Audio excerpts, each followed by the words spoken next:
बारड मंडळातील शेतकऱ्यांचा संताप अनावर, कृषी अधिकारी गैरहजर, खुर्चीला निवेदन चिकटवून केला निषेध. माधव पावडे शिवसेना तालुका प्रमुख यांचे निवेदनपत्र आणि आंदोलनाचा इशारा.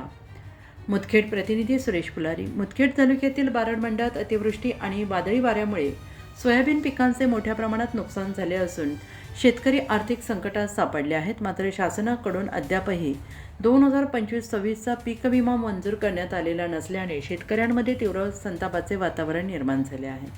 संतप्त शेतकऱ्यांनी कृषी कार्यालय मुदखेड येथे जाऊन निवेदन देण्याचा प्रयत्न केला, मात्र कृषी अधिकारी कार्यालयात उपस्थित नसल्याने शेतकऱ्यांचा संताप आणखीन वाढला. अखेर शेतकऱ्यांनी अधिकाऱ्यांच्या खुर्चीला निवेदन चिकटवून अनोख्या पद्धतीने निषेध नोंदवला. या निवेदनात म्हटलं आहे की बारड मंडळातील सीता नदी काठावरील अनेक शेतकऱ्यांची पिके अतिवृष्टी आणि वादळी वाऱ्यामुळे अक्षरशः खरडून गेली आहेत. अनेक शेत आणि पिके वाहून गेली असली तरी वाहनाकडून कोणतीही ठोस मदत शासनाकडून मिळालेली नाही.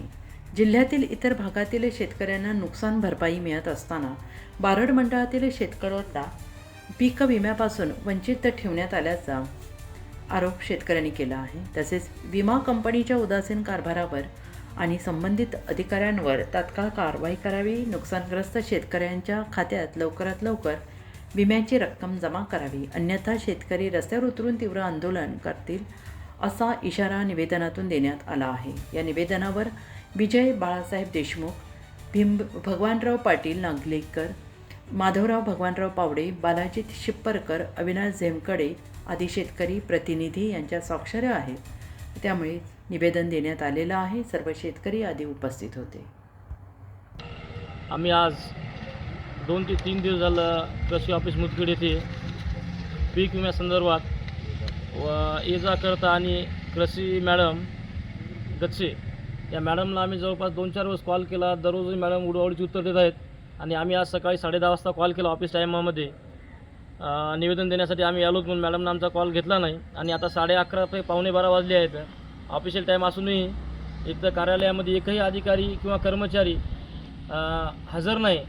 आणि आमच्या शेतकऱ्यावर एवढी वाईट वेळ आली आहे की आत्महत्या करण्याची वेळ आलेली आहे. कारण सर्व जिल्हाभरात 813 कोटी रुपये निधी आला असून बारड मंडळामध्ये अद्याप शेतकऱ्याला एकही रुपया शेतकऱ्याच्या खात्यामध्ये पडला नाही. आणि या आसमानी संकटाला कंटाळून शेतकरी दररोज आत्महत्या करत आहेत, तरी या सरकारला जाग येत नाही. याच्यामध्ये सरकारचा दोष का कर्मचाऱ्याचा दोष हेच आम्हाला समजत नाही. आणि आम्ही आज जिल्हा कृषी अधिकाऱ्याला फोन लावला असता त्यांनीसुद्धा आमचा फोन उचललेला नाही.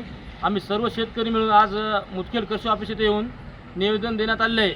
आणि या आमच्या निवेदनाची जर दखल घेतली नाही तर येणाऱ्या काळामध्ये आम्ही रस्ता रोको करू, एक फार मोठं आंदोलन उभं करू. जर कायदा व सुव्यवस्थेचा प्रश्न निर्माण झाला तर या सर्वस्वी जबाबदार कृषी ऑफिस मुदखेड जबाबदार राहील. एवढे बोलतो आणि थांबतो. जय हिंद, जय महाराष्ट्र.